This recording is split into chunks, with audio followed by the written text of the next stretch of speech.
और वो ये है कि क्या इलेक्शन पंजाब असेंबली और खैबर पख्तूनख्वा असेंबली को वो 90 दिन के अंदर होने हैं कि नहीं होने। मसला बिल्कुल एक है। अब इसको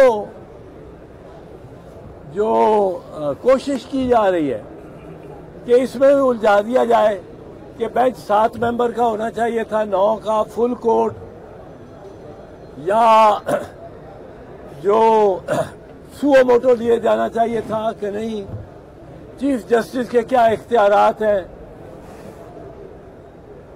ये इश्यू एक ही है कि क्या 90 दिन के अंदर इलेक्शन होने के नहीं जाए, और क्या आइन का ये तकाजा है कि 90 दिन के इलेक्शन के अंदर इलेक्शन।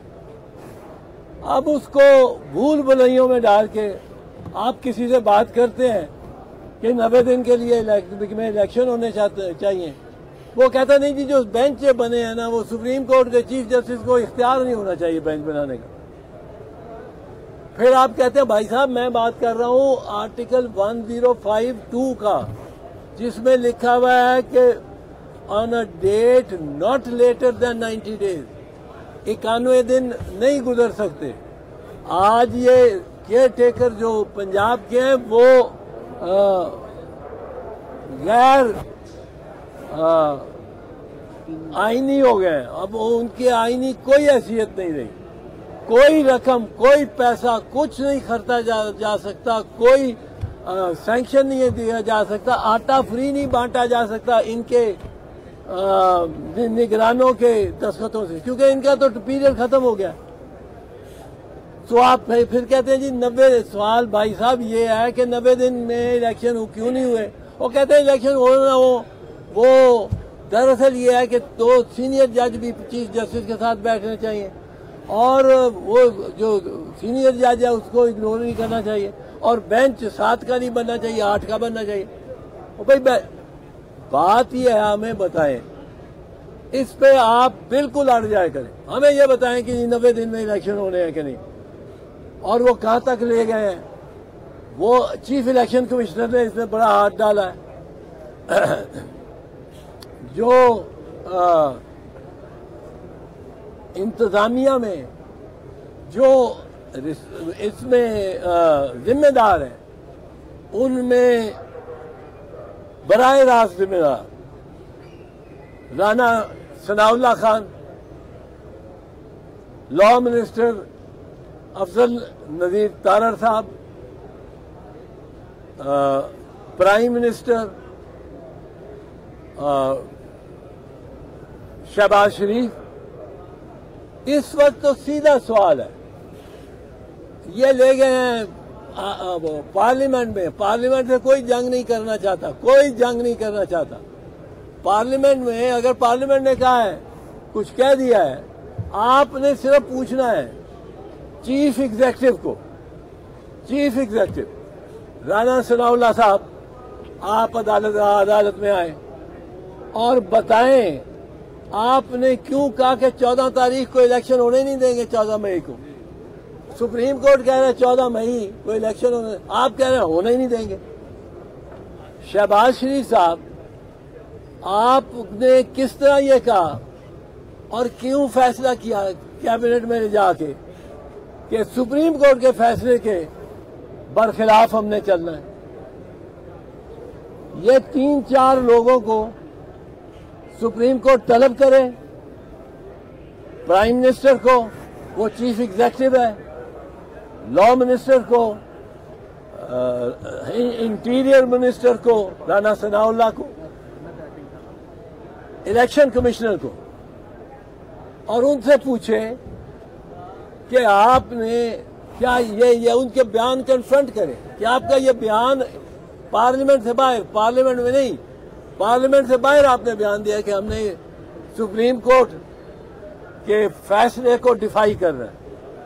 तो क्यों ना आपको सजा हो। वाह, यार राना सनाउल्लाह कहेगा कि मैंने नहीं दिया ये बयान, अगर वो कहेगा नहीं बयान दिया, उसकी रिकॉर्डिंग उसके सामने चला दें। ये आपने कहा, अब उसको मानना पड़ेगा। अगर वो मान जाता है, कहता है जी मैंने कहा मैं तो बड़ा राजपूत हूं, मैं क्या, तो फिर बड़ा सिंपल हो गया, उसने इकबाल जुर्म कर लिया। उसको आप बेशक till the rising of the court सजा कर दे कैद, और जब सजा हो गई आप यूसुफ रजा गिलानी की तरह डिस्क्वालीफाई भी हो जाएंगे और 5 साल के लिए नाअहल हो। प्राइम मिनिस्टर से यही पूछा जाए, प्राइम मिनिस्टर साहब आप कहते थे हम जब बेंच ही को नहीं मानते तो हम इसका फैसला कैसे मान सकते हैं? ये आपने कहा वो ले तो लाल करेंगे जी, हमें तो असेंबली ने कह दिया, हमें पार्लियामेंट में कह दिया, और पार्लियामेंट में तो आप लेके गए इसी मामले के लिए कि पार्लियामेंट की मोहर लगवा दें। वो घबराते, खुद अकेले ये बात कर नहीं कर सकते। आप उनको कहें जी पार्लियामेंट के बाहर भी आपने ये कहा, जो आपने बाहर कहा यही कहा, तो आपको तो सजा होनी चाहिए। आपने खुद एतराफ कर लिया, इसमें तो बात मसला ही कोई नहीं। और ये डिस्क्वालीफाई 5-5 साल के लिए होते हैं। दूसरा पॉइंट जो है कि क्या सुप्रीम कोर्ट का इस पे फैसला हतमी है, तो उसका जवाब यह है कि पहली मार्च 2023 को 5 जजों ने जो फैसला दिया है वो पहले जुमले में लिखते हैं। अब ये कहते हैं जी 5 नहीं थे, 7 जज थे, और 4 हमारे साथ थे और 3 उधर से, और 5 नहीं थे, 7 जज थे। ये कहते हैं किसी एक बंदे ने देखे हो वो 7 जज बैठे हुए? किसी नहीं देखे, वहां 5 बैठे थे। 5 जजों ने बहस सुनी, 3 दिन बहस सुनी 5 जजों ने।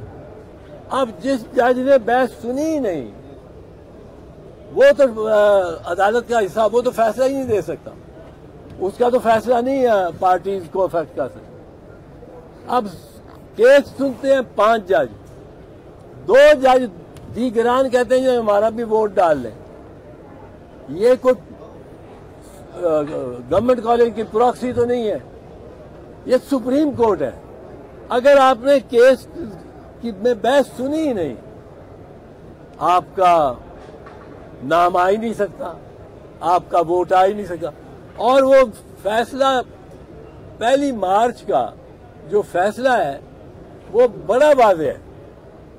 पहला जुमला, 5 जज बैठे हुए, 7 नहीं 5 जज बैठे हुए, पहला जुमला उसमें जो है उस फैसले का, we by a majority of 3 to 2, हम 3 और 2 की अक्सरियत से ये फैसला कर रहे हैं। 5 जज मौजूद है, हम 3 और 2 की अक्सरियत से ये फैसला करें। अब 3 और 2 कितने हुए? 5 जज कितने हुए? 5। अब ये 7 कहां से ले आते हैं कि 4 और 3 हम जीते, और वो लॉ मिनिस्टर साहब ने तो पहले 15 मिनट में ही उसे कह दिया कि दावा कर दिया कि हम जीते। भाई जज 5 हैं, 7 किस तरह गिने जा सकते? तो ये दूसरा मसला है। अब अगर ये दूसरे को ले लें तो इसका मतलब ये है कि पहली मार्च से इनको हुक्म हुआ है कि आप इलेक्शन कराएं 90 दिन के अंदर अंदर। इन्होंने टाइम वेस्ट किया क्योंकि ये वोट नहीं होने देते। इशू ये है वोट हो के ना हो, इलेक्शन हो के ना हो। अब अगर इनकी दलील मान ली जाए कि वोट 90 दिन लाजिम नहीं है, आगे भी जा सकता है, तो फिर कौन सी हुकूमत वोट होने देगी? मैं हुकूमत में हूं, मैं बैठा हुआ हूं, मेरा फाइनेंस मिनिस्टर मुझे लिख के देगा कि इलेक्शन नहीं हो सकते, मेरा डिफेंस मिनिस्टर मुझे लिख के देगा मैं इलेक्शन नहीं हो सकते, मेरा इंटीरियर मिनिस्टर मुझे लिख के देगा इलेक्शन नहीं हो सकते। अब अगर ये सारे कहेंगे इलेक्शन नहीं हो सकते, इलेक्शन नहीं हो सकते, तो मैं चाहे 3 साल बैठा रहूं, हर साल मैं सर्टिफिकेट दूं और कोई इलेक्शन नहीं, कोई इंतखाब नहीं, कोई, और मैं बैठा हुआ हूं।